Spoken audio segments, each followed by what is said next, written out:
ഇന്നേ ഇച്ചിരി നല്ല ചൂര മീൻ കിട്ടിയിട്ടുണ്ടേ. ഇതാ കണ്ടോ, നല്ലൊരു പീസ് കിട്ടിയിട്ടുണ്ട്. അതിനെ ഞാൻ കൊണ്ടുവന്ന് ക്ലീൻ ചെയ്ത് വെട്ടി ഒക്കെ വെച്ചിട്ടുണ്ട്. നല്ലൊരു കറി വെക്കാനായിട്ട്, മീൻ കറി വെക്കാനായിട്ട് പോവുകയാണ്. തേങ്ങയും മുളകും മല്ലിയും ഒക്കെ അരച്ചിട്ടുള്ള നല്ലൊരു മീൻ കറി വെക്കാനായിട്ട് പോവുകയാണ്. പിന്നെ ചിലരൊക്കെ വെക്കുന്നത് എങ്ങനെയാണെന്ന് പറഞ്ഞാൽ മുളക് പൊടി വഴറ്റി എടുത്തിട്ട് അതിൽ കുടംപുളി അല്ലെങ്കിൽ സാദാ പുളിയൊക്കെ ഒഴിച്ചിട്ട് അങ്ങനെ വെക്കും. ഞാൻ ഇച്ചിരി അരപ്പോട് കൂടിയൊക്കെ ഗ്രേവിയോട് കൂടിയൊക്കെ ഉള്ള ഒരു മീൻ കറിയാണ് വയ്ക്കാൻ പോകുന്നത്. അതിന് വേണ്ടിയിട്ടാണ് ഞാൻ കുറച്ച് മുളക് പൊടി, കാശ്മീരി മുളക് പൊടി മല്ലിപ്പൊടി ഒരുമിച്ച് വറുത്തതാണ്, തേങ്ങ, ഒരു നെല്ലിക്കയോളം വലിപ്പം പുളി എടുത്തിട്ട്, വലിയ നെല്ലിക്കയോളം വലിപ്പം നാരങ്ങയോളം വലിപ്പം പുളി എടുത്തിട്ടുണ്ട്, ചെറിയ ഉള്ളി എടുത്തിട്ടുണ്ട്, പിന്നെ ഉലുവ എടുത്തിട്ടുണ്ട്, ഒരു തണ്ട് കറിവേപ്പിലയും കൂടെ ഞാൻ എടുത്തിട്ടുണ്ട്. നമുക്ക് ഇതിനെ എല്ലാം കൂടെ ഒന്ന് അരച്ചെടുക്കണം. ആദ്യം അരയ്ക്കേണ്ടത് മുളകും തേങ്ങയും പുളിയും ഉള്ളിയും കൂടെയാണ്. അതിനുശേഷം നമുക്ക് ഉലുവയും കറിവേപ്പിലയും ഇട്ടാൽ മതി. ഉലുവ ആദ്യമേ ഇട്ടരയ്ക്കരുത്, എങ്കിൽ കഴിക്കും. അതുകൊണ്ട് നമുക്ക് ഒന്ന് മിക്സിയിലിട്ട് ഒന്ന് അരച്ചെടുക്കാം. നല്ലവണ്ണം അരച്ച് എടുത്തിട്ടുണ്ട്. ഉലുവ അവസാനമാണ് ഇട്ടത്. ഉലുവയും കറിവേപ്പിലയും ഏറ്റവും ലാസ്റ്റ് ഇട്ട് വേണം ഒന്ന് ക്രഷ് ചെയ്തെടുക്കാനുള്ളത്. ഇനി നമുക്ക് ഇതിനെ മീൻ എല്ലാം കൂടെ ഒരു ചട്ടിയിലാക്കിയിട്ട് നമുക്ക് ഈ അരപ്പിനെ ചട്ടിയിലോട്ട് ഒന്ന് ഒഴിച്ച് കലക്കി എടുക്കണം. ഓക്കെ, ആ മീനിനെ നമ്മൾ ചട്ടിയിലാക്കിയിട്ടുണ്ട്. നമ്മൾ അരച്ചു വെച്ചിരുന്ന ഈ അരപ്പ് ഈ മീനിലോട്ട് ഒഴിച്ചിട്ട് നല്ല കട്ടിക്കാണ് അരച്ചിട്ടുള്ളത്. ഇനി മിക്സിയൊക്കെ കഴുകിയിട്ട് കുറച്ച് വെള്ളമൊക്കെ ഒഴിച്ചിട്ട് നമുക്കൊന്ന് ലൂസാക്കി വെക്കാം.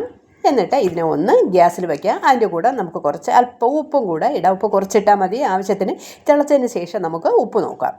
ഇനി ഇതിനെ ഒന്ന് ഗ്യാസിലോട്ട് വെച്ച് ഒന്ന് തിളച്ച് വരട്ടെ. ആ സമയം കൊണ്ട് നമുക്ക് ഈ മീനിൽ കുറച്ച് ചേരുവ കൂടെ ചേർക്കാനുണ്ട്. ഇതൊന്ന് ഗ്യാസിൽ വെച്ചിട്ടുണ്ട്. കുറച്ച് ചേരുവക കൂടി ചേർക്കാനുണ്ട്. അതിന് മുരിങ്ങയ്ക്ക, പച്ചമുളക്, പുളി, ഇഞ്ചൻ പുളിയാണ് എടുത്തിട്ടുള്ളത്, ഇരുമ്പൻ പുളി അല്ലെങ്കിൽ പുളിഞ്ചിക്കയാണ് എടുത്തിട്ടുള്ളത്. പക്ഷേ ഞാൻ മാങ്ങയാണ് ടേസ്റ്റ്, കുറച്ചുകൂടെ ടേസ്റ്റ് മാങ്ങയ്ക്കായിരിക്കും. പക്ഷേ മാങ്ങ പഴുത്തു പോയി വാങ്ങിയത്. ഇതാണ്ടോ, പച്ചയാണെന്ന് വിചാരിച്ച് വാങ്ങിയതാണ്, പക്ഷേ പഴുത്തു പോയി. കുഴപ്പമില്ല, മാങ്ങയ്ക്ക് പകരം നമുക്ക് ഈ പുളിയിഞ്ചി ഇട്ടാലും മതി. പുളിയിഞ്ചിയല്ല, ഇരുമ്പൻ പുളി ഇട്ടാലും മതി. ഇനി നമുക്ക് ഇരുമ്പൻ പുളി ഇടുന്ന സൂക്ഷിക്കണം. ആദ്യം നമ്മൾ ഈ തിളച്ച് വരുന്ന മീനിൽ പച്ചമുളകും മുരിങ്ങയ്ക്കയും വേണം ആദ്യം ഇടാനായിട്ട്.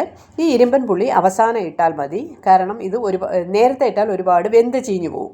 അതുകൊണ്ട് നമുക്ക് ആദ്യം മുരിങ്ങയ്ക്കയും പച്ചമുളകും ഇട്ടിട്ട് ഒന്ന് തിളച്ച് വരട്ടെ. തിളച്ച് വന്നതിന് ശേഷം നമുക്ക് ഇരുമ്പൻ പുളി ഇടാം.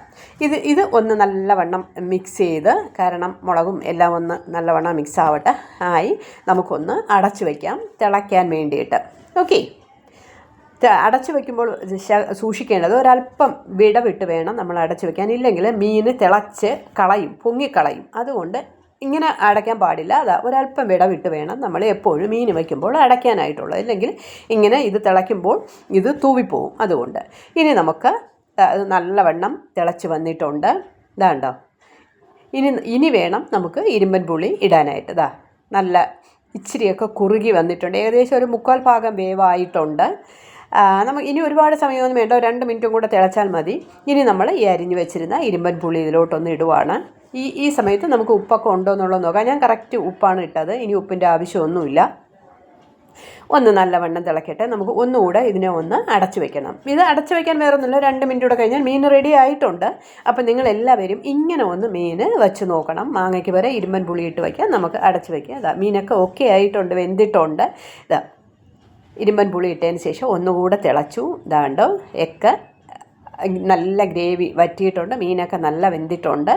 കണ്ടോ, ഇച്ചിരി ഗ്രേവി നമുക്ക് വേണം. ചോറിനും കപ്പയോ ചക്കയോ എന്തെങ്കിലും ഉണ്ടെങ്കിൽ നമുക്ക് കഴിക്കാനായിട്ട് നമുക്ക് ഗ്രേവി വേണം. ഇനി നമുക്ക് അടച്ചു വെച്ച് ഗ്യാസ് ഓഫ് ചെയ്യാം. മീൻ നല്ലവണ്ണം വെന്തിട്ടുണ്ട്. ഇനി ഒരു പാത്രത്തിലോട്ട് വേണമെങ്കിൽ നമുക്ക് മാറ്റാം, അല്ലെങ്കിൽ ഇതിൽ തന്നെ നമുക്ക് വെച്ച് സൂക്ഷിക്കാം. ഓക്കെ, അപ്പോൾ നിങ്ങളെല്ലാവരും ഇങ്ങനെ ഒന്ന് മീൻ വച്ച് നോക്കണേ. Okay, by.